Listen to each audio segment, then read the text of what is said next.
Muchas gracias.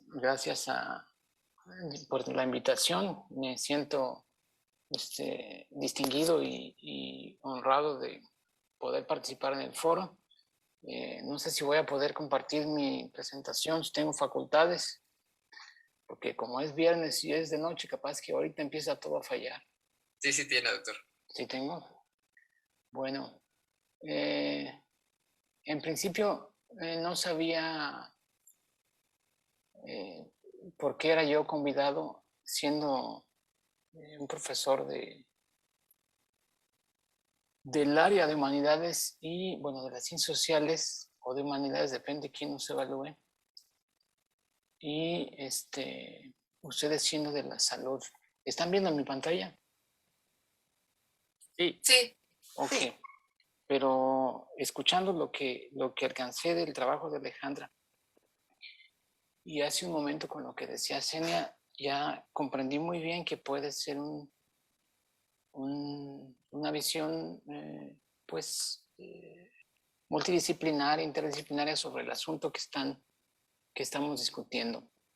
Ese es el título que me pusieron en el foro, efectos, enfoque productivista de la ciencia y las publicaciones. Yo voy a tratar de dividir mi discusión en dos partes, haciendo una tensión entre productivismo e incidencia, que es la forma como el CONACYT ahora habla de la vinculación o transferencia de conocimiento. Y luego voy a hacer un cierre con algunas inquietudes pues que me han surgido a partir de ponerme a trabajar para la presentación de hoy.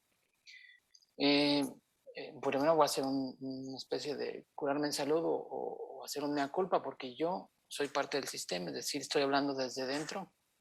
He sido evaluado por los sistemas de incentivación y evaluación de la academia, el PRODEP, el Sistema Nacional de Investigadores, y he sido evaluador de los perfiles PRODEP, del programa del personal docente y de cuerpos académicos y de programas de posgrado en el CONAS. Entonces he sido parte de toda esta parafernalia de los sistemas de evaluación. Y además yo considero que mi área en general es una disciplina de segundo orden en los términos en los que se maneja la ciencia actual, o periférica, y con los indicadores y las evidencias que les voy a mostrar, quizás también lo sea la ciencia mexicana en general, ¿no? En los términos en que se maneja la ciencia. Para esto voy a hacer referencia a estudios e indicadores que yo mismo he hecho con algunos colegas o que he leído, a mi experiencia personal y profesional, y a dos documentos que pienso que alguno de ellos fue el motivo de esta invitación, dos documentos específicos que han sido publicados y difundidos por los canales académicos de comunicación. El primero es que es un trabajo presentado en un congreso de las ciencias sociales y donde el editor nos jugó una broma más o menos sugerente, porque nos puso en la página donde empezaba nuestra ponencia, porque le pusimos este título, y era sobre las malas conductas o las prácticas no deseadas en la investigación. Y y el trabajo es de 2014, fue parte de una red que teníamos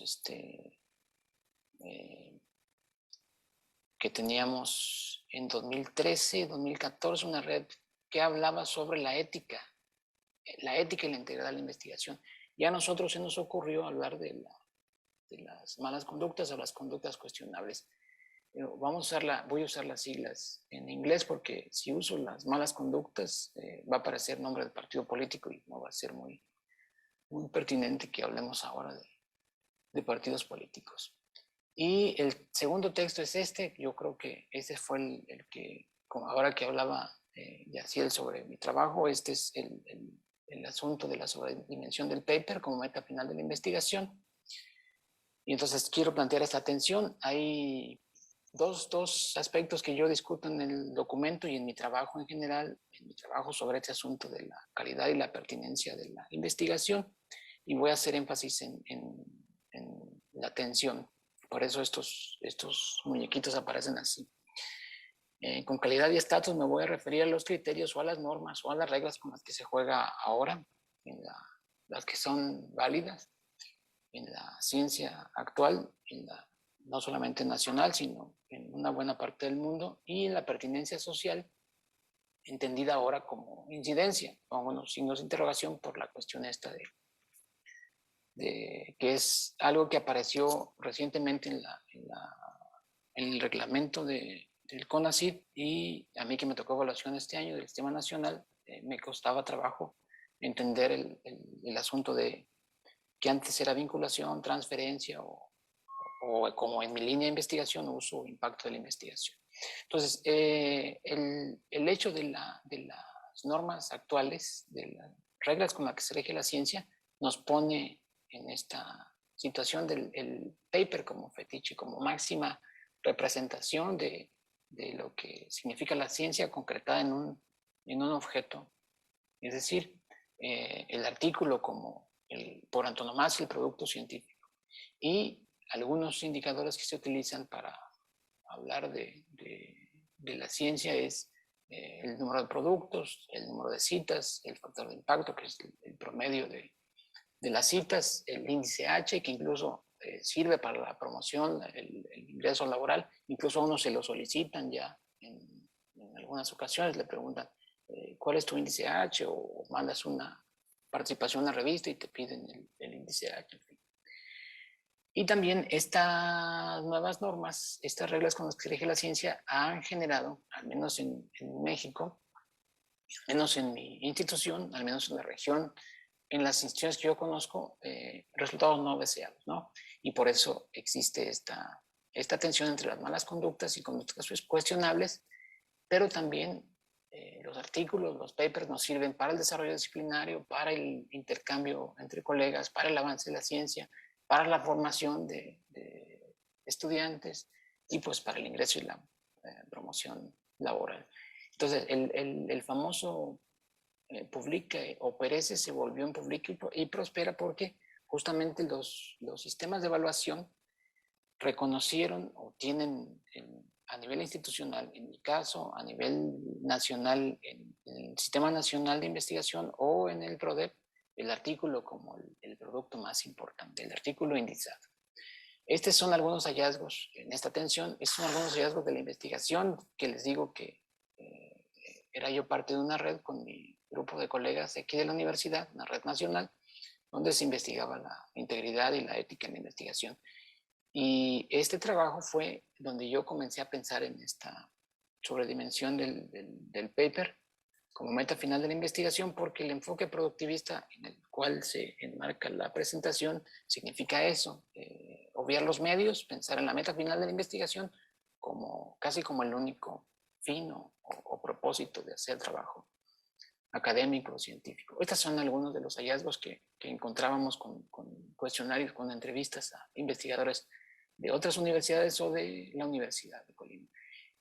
Yo puse en color aquellos que me parecen más atractivos o que me parecían más significativos, porque las prácticas, la rutina las ha normalizado, parecen parte de la cotidianidad del trabajo en las instituciones, es decir, no son tan mal vistos como las conductas que sí son pues, más mediáticas, como la fabricación de evidencias, el plagio, que incluso pues hemos visto en años recientes algunas de estos excesos.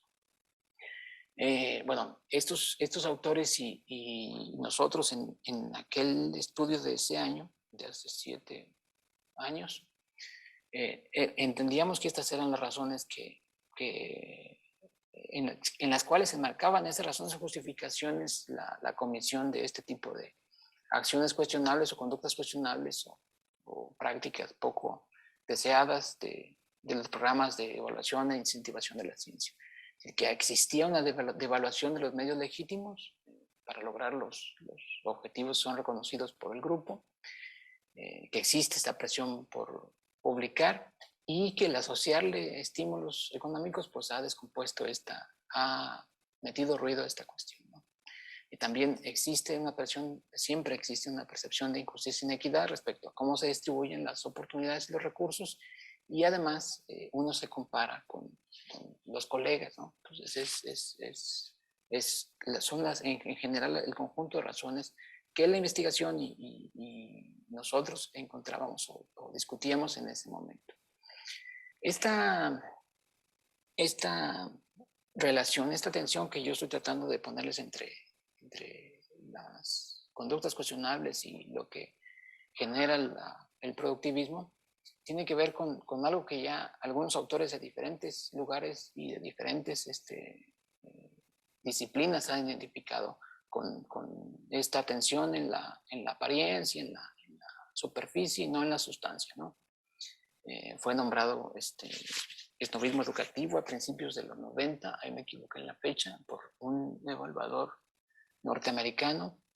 Fue hablado como pobreza a las prácticas y exceso de discursos por Antonio Novoa, que es portugués, y Berit Karset, que le llama Imperio de las Formas sobre el Fondo, que creo que ella es rumana. En fin, diferentes autores se han referido al asunto, llamando la atención respecto a esta cuestión de que estamos centrándonos en el ámbito educativo, en el ámbito académico, en el ámbito de la ciencia, en la superficie o en la apariencia, y estamos dejando de lado lo esencial, los medios para conseguir los propósitos, en fin. Y bueno, hay referencias siempre a los griegos. Estos autores hablan de este dilema como centrando que toda esta cuestión de todos modos se resuelve a nivel personal, como vamos a ver al final de la discusión. No importa el contexto, las prácticas, las actividades por las que nos rodeamos, dicen estos autores que todo se resuelve por decisiones y acciones personales. ¿Cómo está bueno, voy a centrar ahorita un poco en la calidad para hablar de esta tensión entre calidad e incidencia o pertinencia social? ¿Cómo está la distribución de la ciencia?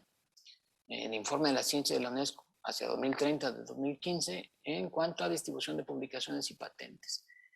Se supone que este documento hace una revisión de la ciencia comparando dos periodos, 2008 y 2014, y valorando qué tan equitativo se ha vuelto el asunto de la representación del conocimiento, de la publicación, de las patentes, y pues realmente ven pocos cambios de 2008 a 2014, que fue la última revisión, y vemos que México, como les puse aquí los colores en azul y en rojo, prácticamente ha sido mínima estamos hablando de todas las disciplinas. Esta también la voy a pasar rápido, es el índice global de talento, tratando de hacer esta tensión entre la calidad y la incidencia, como yo les mencionaba antes. El índice global de talento de más reciente, y también bueno, el índice global de talento compuesto por capacidad para atraer gente, para generar investigación e innovación, para atraer gente, para crecer en cuanto a recursos, creo que se mide con el PIB, y la retención de esto que hablaban hace rato si el sistema nacional inhibe la fuga de cerebros o no, o fue creado para eso. Y también les muestro comparaciones de Norteamérica, que tiene el gigante de Estados Unidos y Canadá, Europa y América Latina y el Caribe, casi lo doblan. Y acá les muestro algunos países arbitrariamente seleccionados para mostrarles que efectivamente México está a la saga. Y luego vemos en el reporte de este año, la generé hace unos días, y me llamó la atención que China ocupa el primer lugar en esta publicación de papers del año 2020, reportado en 2021, pero México ocupa el número 29. ¿No? Entonces, ¿lo que nos dice? O sea, ¿para qué queremos tantos artículos? ¿No? ¿Qué onda con la sobredimensión del paper como meta final? ¿Qué onda con este enfoque productivista que nos hace no pensar tanto en los medios, sino pensar en los fines, y que nos pone en el riesgo de estas conductas cuestionables, ¿no? Dice Philip Alba, un investigador norteamericano, que solamente el 18% de las 18,000, casi 18,000 o más de 18,000 universidades o instituciones de educación superior en el mundo pueden competir en estos términos. Es decir, podemos escribir y ser citados, podemos escribir y ser leídos, citados y reconocidos, contribuir a este panorama mundial del conocimiento, solamente 18% de las universidades del mundo. Y realmente hay un fenómeno de la no cita, no sé si de la no lectura, pero sí de la no cita, porque en los 90 y luego recientemente un porcentaje mínimo de papers son los que son citados por otros en el mundo, ¿no? Yo no soy muy seguidor de estas sagas ya, pero esta me pareció muy curiosa porque yo mismo tengo una cantidad ingente de artículos en mi computadora y no tengo un futuro muy factible para leerlos todos, ¿no? Entonces, eso nos está pasando, llenándonos de artículos, y lo que estamos buscando ahora es lectores. Este es el caso de México, ¿no? Les digo, me tocó evaluarme en el sistema nacional este año. Estoy agarrado de los dientes, como pasa cada evaluación. Y esto es lo que dice sobre lo que debemos hacer y demostrar, ¿no? Publicaciones como primer autor en revistas de alto impacto, ya vimos que el alto impacto tiene que tener factor de impacto, un índice alto de citas del conjunto de artículos publicados, en fin, hay muchas condiciones que deben cumplir las revistas. Y el asunto de la incidencia, ¿no? Elementos de incidencia en atención a problemas nacionales. No sé cuáles sean los problemas nacionales en su área, pero el mío, en mi área, pues son varios. Para mí el más importante es el de la desigualdad educativa, y que hace rato lo tocaba nuestra compañera. Bueno, abajo está una tabla donde se presentan las áreas y niveles del Sistema Nacional de Investigación. Yo coloreé la 3, que es la de Medicina o Ciencias de la Salud, y la 4, que es la mía. Y les puse el número de papers que generamos. Yo de aquí no generé ninguno, no generé ningún artículo en una revista de alto impacto en este año. En este año 2020, esos 806 papers, no soy ningún autor aquí. Y el primer lugar es Estados Unidos, para que vean la diferencia, 23,331. Y acá, en Medicina, lograron el lugar 26, con 9,347 papers, y el primer lugar otra vez son los mismos, ¿no? Bueno, esto, o sea, puede orientarse de otra forma, puede ser diferente el asunto.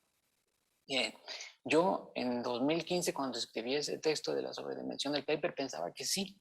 Yo pensaba que si se ponía un contrapeso a la evaluación, si, como decía yo en ese texto, si se vinculaba con actividades de divulgación, con públicos no especialistas, si los académicos nos implicamos con un público más amplio, pero creo que no es suficiente, porque yo ya lo hice y no, creo que no es suficiente. Como vieron, nos hemos llenado de artículos, nos hemos llenado de papers, de revistas, de libros, de capítulos de libro, y casi en cualquier área, menos en la mía, los problemas siguen siendo casi iguales o se han agravado, ¿no? Entonces, en mi caso, en el caso de educación, se han hecho breviarios de política, revisiones de investigación, síntesis de investigación, y han tenido un efecto más o menos, pues muy poco, o sea, no lo esperaba, ¿no? Están pensados desde la investigación, no desde los potenciales implicados en los problemas que uno investiga. Y también desde las publicaciones. En algunas revistas, lo que se pide si uno manda una contribución, es un apartado donde hable uno de las implicaciones para la práctica, ¿no? O implicaciones para la política y la práctica. Ya pone unas recomendaciones que no dejan de ser muy generales y que es muy poco probable que lleguen a los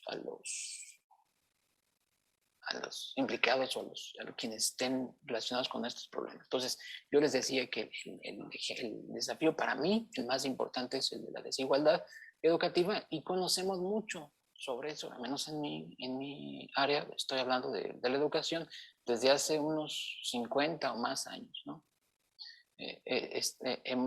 La investigación ha perfilado, ha descrito, ha sido muy puntual en estas cuestiones, pero los programas y políticas de educación han ido en otro sentido, ¿no? Se han centrado en la escuela, en actores específicos. Bueno, vimos el caso de los profesores en el gobierno pasado, en fin. Y pues no queda más que, si estamos en esta cuestión de dar estas recomendaciones, pues creo que no tenemos claro a qué se refieren con incidencia en la evaluación que hice yo. Hace un año participé en evaluación de posgrados y también no fue muy claro. Pienso que el programa que yo evalué, quienes hicieron la evaluación, no tienen claro cómo vincularse con un público más amplio.